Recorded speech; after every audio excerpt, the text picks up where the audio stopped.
Ragnar Lodbrok, Episode 8 for the Viking series of Wellbeing. Ragnar Lodbrok in the history books appears from 813 AD until an unknown year. The sources in which Ragnar Lodbrok appears, among several others, are the Völuspá, and within the Völuspá you will find the Krakamal. You have also the Gesta Danorum, which is an 1185 piece written by a man titled as Saxo Grammaticus at the time. That is a title that Christian priests gave themselves in Saxony. Tatter af Ragnarssonum, Tales of Ragnar's Sons, Ragnar's Saga Lodbrokar, the Saga of Ragnar Lodbrok, Chronica Roskilde from 1138, the Chronicles of Sven Augustsson and Yetningavik, yet Ragnar's Draupa by Bragi Bodasson, and the last source that I can offer, which is a bit more of a loose source, is the Rex Crudelissimus Normanorum, which features Ivar, one of his sons. In this we are going to explore a Viking most popular in the early 21st century, Ragnar Lodbrok. The tales and ventures of Ragnar are widespread across Denmark and Iceland both. He is one of those legendary men in history whose achievements are recorded in documents of contemporary history and mythology itself, with its symbolic implications. How you want to ingest this information is, as always, up to your own thoughts and feelings both on the matter. The many tales of Ragnar include his famous family, and for the sake of brevity and charity, I will address his sons in another episode, or multiple, we will see. There are many varying opinions who were the mothers of which sons. But interestingly, both Danish and Icelandic sagas both mention the same woman. In these myths, Ragnar garners his nickname Lodbrok. It is not a family name necessarily. And this nickname, which seems to be hard to translate, one of the translations that are out there are hairy breeches, Lodbrok.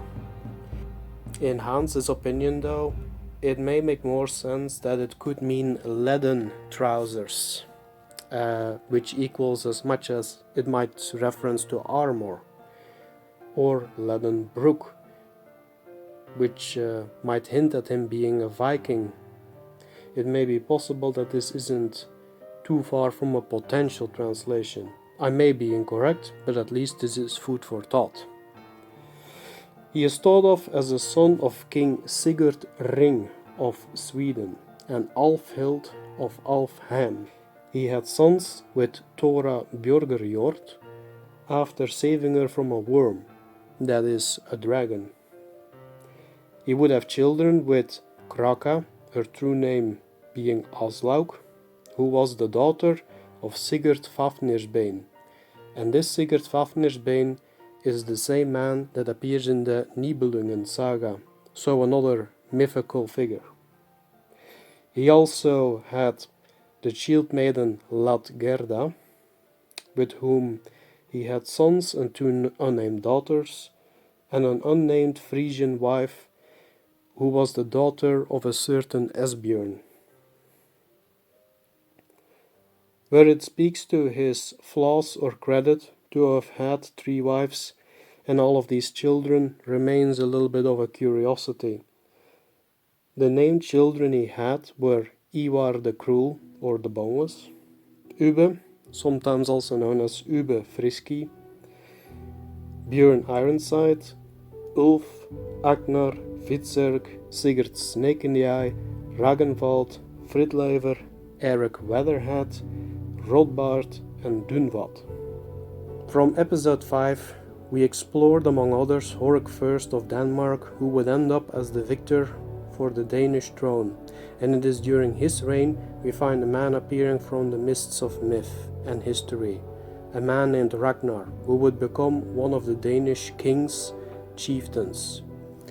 According to the Gesta Danorum, he was a king assumed for Ragnar Lodbrok's war on King Frö of Sweden, a war in which he avenged his grandfather. It remains uncertain that he was a king at the time. What may be fair to assume is that Ragnar would be a man, like many, that would appear to request permission to raid Charlemagne's empire with his own crew of Vikings. It may be worth adding that Charlemagne's successor, Louis the Pious, ruled from 813 till 840 AD, followed by Pippin I, who ruled from 817 till 832 AD,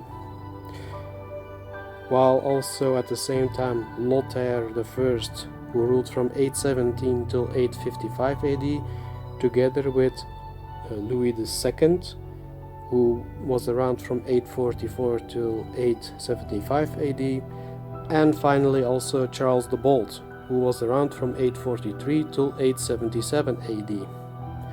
All of these may have reigned during Ragnar's lifetime in basically in Charlemagne's empire.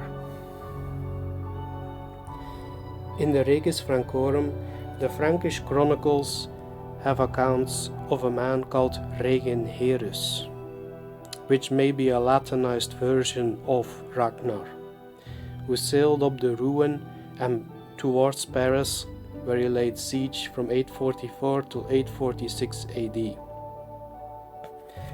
This would align with the Danish offensive on Charlemagne's empire under King Horik I.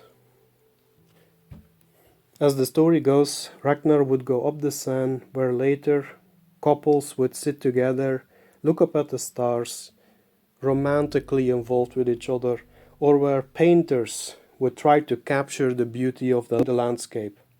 But in this year, or in these years, hardy Northmen now row the oars, hoping for more spoils, whilst also punishing the transgressions committed unto a generation that was slowly but surely becoming a thing of the past. The Franks would send troops on both sides of the river, and thus try to prevent the landing, or as a strategist may see it, flank the enemy.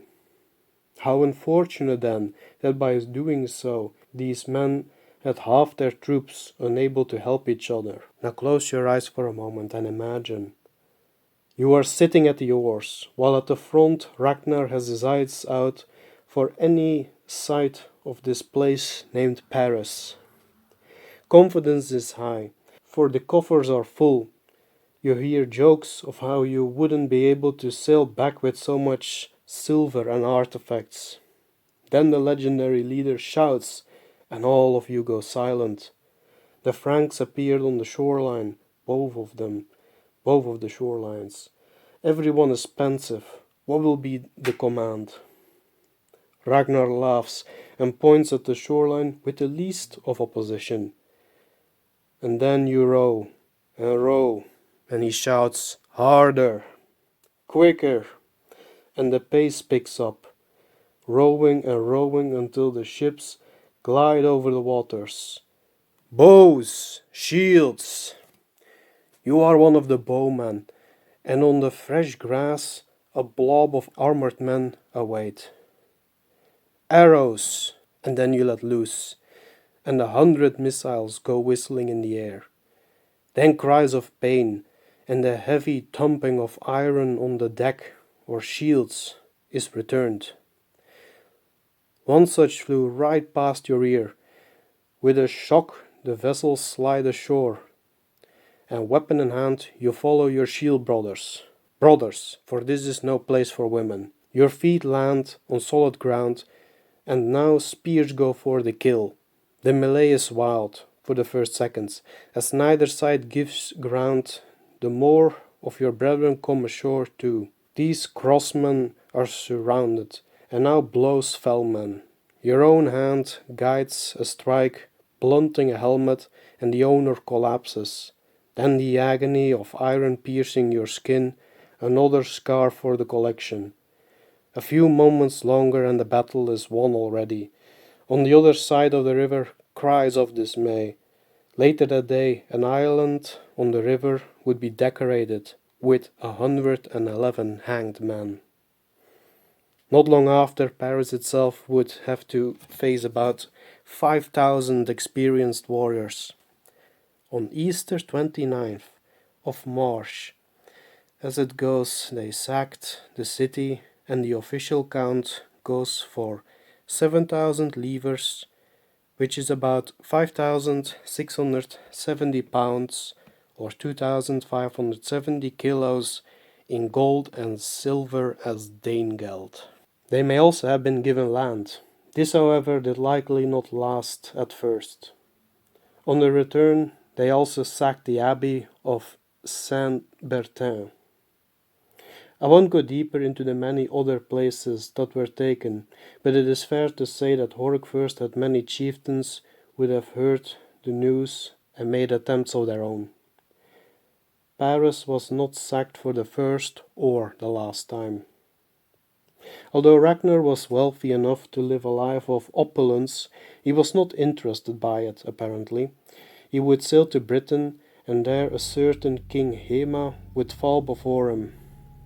Over the years he would go back and forth with an energy that perhaps Odin or Tyr would inspire. His death eventually is questionable at best. Some sources say he died shortly after the sacking of Paris, but then why would his sons feel the need to avenge their father? Others, that a King Aelle captured him after a foolhardy raid with only a handful of men, to die in a literal or symbolic snake pit. I cannot give an exact date of his death. So in good old fashion, I let the myths speak, and may we be inspired by them. And here I'll share Ragnar's verse of the Crocomile. Many folk did I fell, 51. I did not think snakes would fell me. Often things occur that one least expects. Laughing I die.